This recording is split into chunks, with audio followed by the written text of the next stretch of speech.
In this post I did, there were a lot of comments, and some of them were very interesting. This public statement from the Alaska Wildlife Conservation Center reads very nicely, but when it starts talking about preventing further suffering and a subsequent necropsy, revealing underlying problems, that is where I ask this question. Who did the necropsy? Do I have the body? Was it a third-party necropsy? Who did the necropsy? I don't believe these necropsies anymore because I've seen too many lies in them.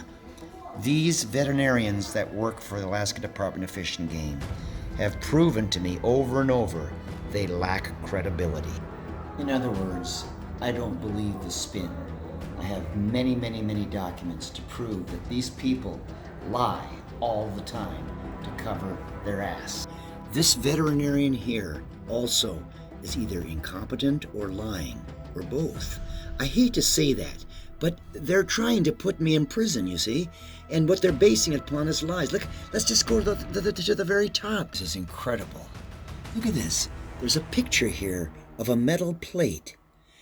And they're saying here, there was a wooden board on poles laying in the enclosure. That's wood, huh? That's wood. You can't tell the difference between wood and a metal plate? That was wood. You think that's that thin? Do you think that a bear would let that be like that? Doesn't that sort of make you question the credibility of that? And then this Dr. Rogue starts to describe what she saw with Kitty when they immobilized her. It was thin. The hair coat was thin or absent in multiple areas on the neck, body, and upper legs. She can't tell the difference between normal shedding in an animal in the summertime from mange. Yes, she thought that the bear had mange.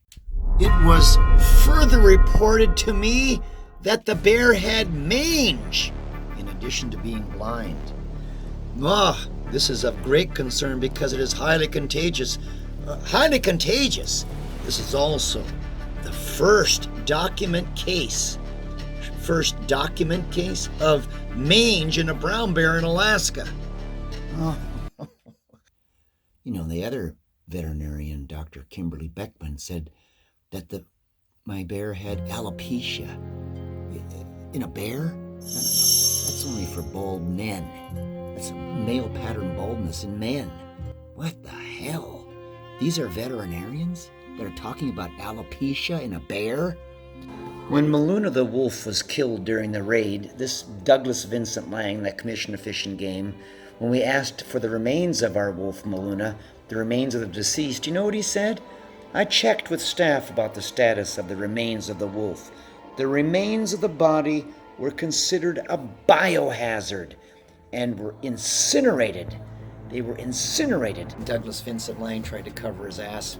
That was the 4th of July of 2025, you see. The body remains were considered a biohazard because it is suspected that the wolf had a parasite.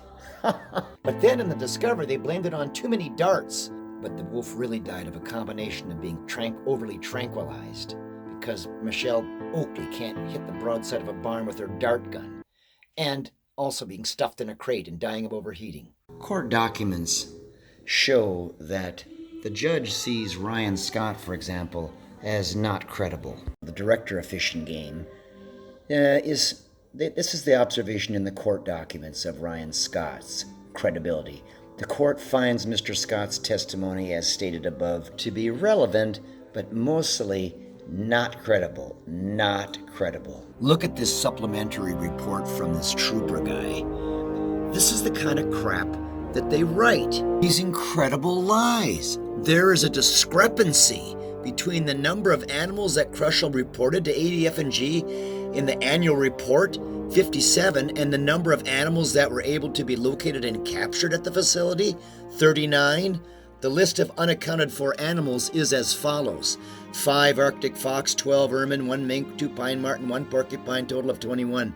That's strange. I thought they took 3 lynx. Well, they didn't take a porcupine? The list of animals that were found at the KFWC but were not reported ADF on the blah blah blah. were as follows: 2 cross fox, 2 snowy owls, total of 4. What? This guy can't tell the difference between a chipmunk and a weasel. Hey, these guys, little weasel. Minks. You got minks in here. Yeah.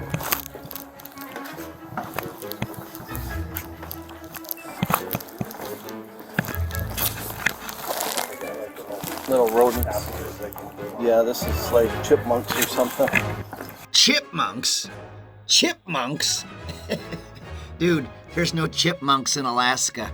Why the hell would I have chipmunks? I had them in Minnesota when I was a boy. This guy doesn't know a cross fox from a poodle. And as far as snowy owls, only have 1. I shouldn't laugh. This is super serious. But this is the level of the people that run your Alaska Department of Fish and Game and all their minions. That is their knowledge, competence, and expertise. Are you serious? This is why the Russians gave me political asylum. And that ignorance of that trooper synthesizes why I had a wildlife park to begin with. ADF&G veterinarian Dr. Rogue she sure did. She created a report. This 15-page document, State of Alaska versus me. Count 1, cruelty to animals. Count 2, cruelty to animals. Count 3, cruelty to animals. Count 4, cruelty to animals. Count 5, cruelty to animals, of which is a Class C felony offense, being contrary to and in violation of blah, blah, blah, and against the peace and dignity of the state of Alaska. The only people that are against the peace and dignity of the state of Alaska are the ones that filed all this stuff.